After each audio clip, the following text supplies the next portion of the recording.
Tagle. Daniel, buenas tardes. Buenas tardes, Julio. Saludo a todo tu auditorio.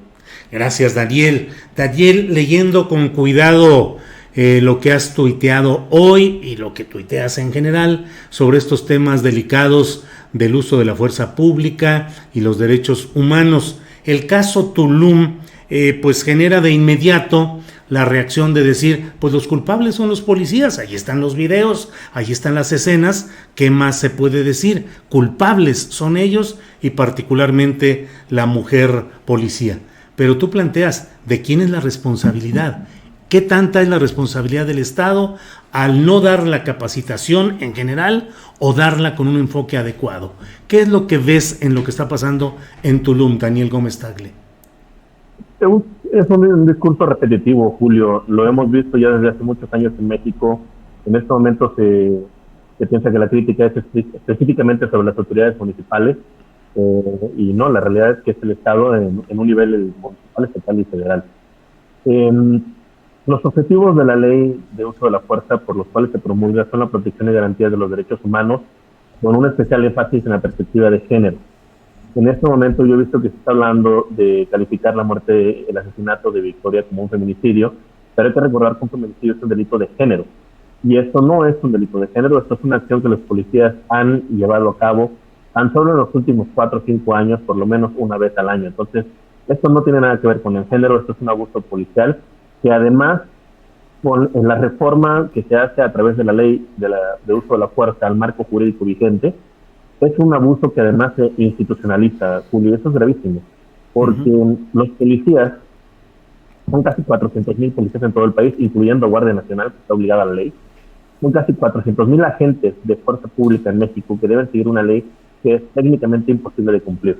Entonces, los policías son culpables, sí lo son. Yo creo que tú como persona puedes darte cuenta cuando estás provocando un daño y detenerte, tener criterio propio, la experiencia además para saber que estás provocando un daño. Los policías son culpables, definitivamente, pero también son culpables los policías de Tijuana que mataron a Oliver López, los policías de Ixtlahuacán que mataron a Giovanni, los policías de Chihuahua que mataron a Leopoldo Soto, y nos vamos a ir hasta los policías que mataron, los federales que mataron a Henry Díaz en Chiapas, o los estatales que mataron a José Luis Tehuati en Puebla.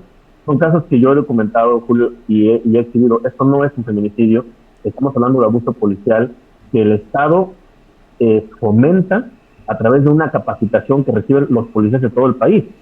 Porque pasó en Tulum, pasó en Tijuana, pasó en Jalisco, pasó en Chihuahua. Esto no es un caso aislado.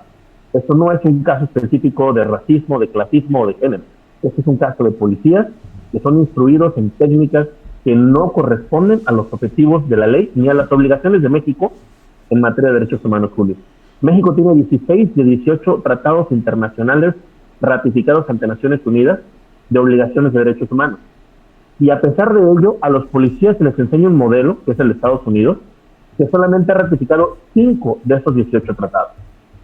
Entonces, es ajena la realidad operacional del policía con el discurso político de los últimos 5 o 6 presidentes federales. Eso es muy importante recalcar. La culpa es del policía, pero el Estado es el responsable. Claro.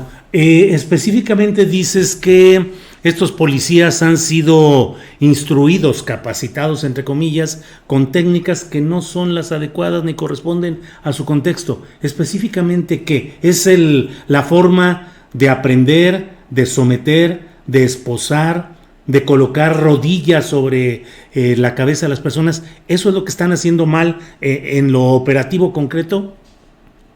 Sí, y es muy interesante, Julio. En español, la palabra someter significa sujetar, pero también significa humillar. Entonces, si tú lo tomas como una técnica, el propósito que tienes al someter a una persona es degradar su integridad. ¿Sí? Es muy importante el idioma. Lo que los policías mexicanos deberían buscar es una técnica de control. Queremos controlar un escenario, no humillar ni someter de esa forma a nadie. Sin embargo, se traduce. El programa rector de profesionalización de la policía mexicana, que esto es del Secretario Ejecutivo y es cosa federal, no es de Tulum, no es de Quintana Roo, es federal y para todos los policías del país, tiene un módulo en el que capacita a los policías con disturbios civiles. Disturbio es un técnico jurídico americano. ¿ok? Eso es muy importante, es legal americano. Uh-huh. En México, el Código Penal Federal, artículo 131, dice que es un motín. Uh-huh. Entonces, desde ahí te das cuenta que el diseño del programa con el que se capacitan los policías está copiando el de Estados Unidos, inclusive hasta en el lenguaje técnico. Y no es lo mismo legalmente un disturbio en Estados Unidos que un motín en México.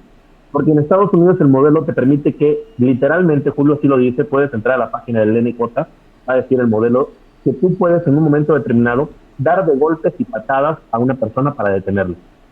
Uh-huh. Y eso México no lo puede permitir porque nuestras obligaciones son superiores a los Estados Unidos.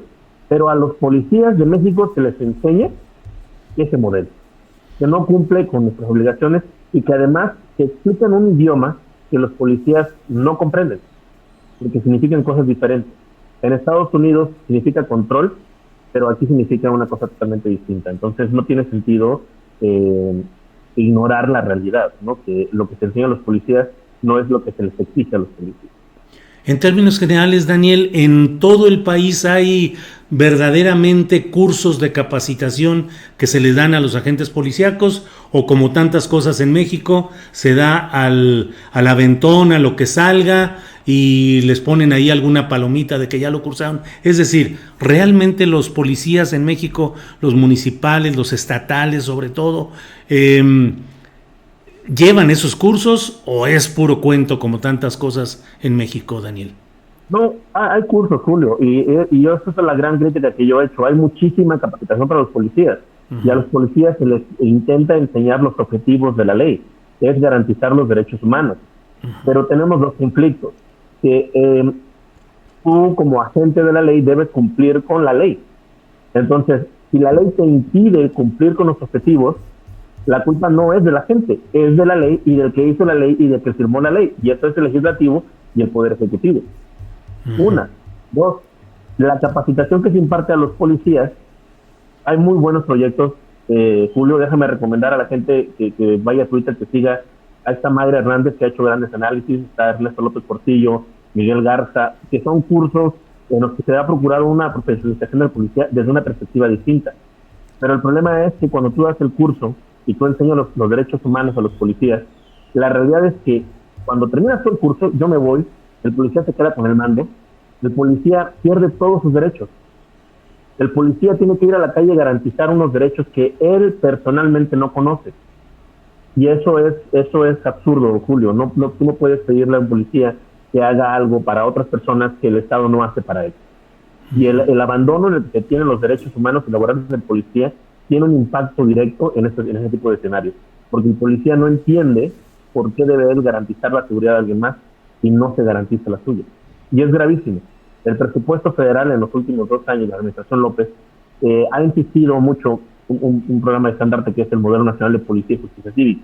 Es un programa muy bueno. Yo he platicado con el doctor David Pérez del secretariado, y es un programa buenísimo.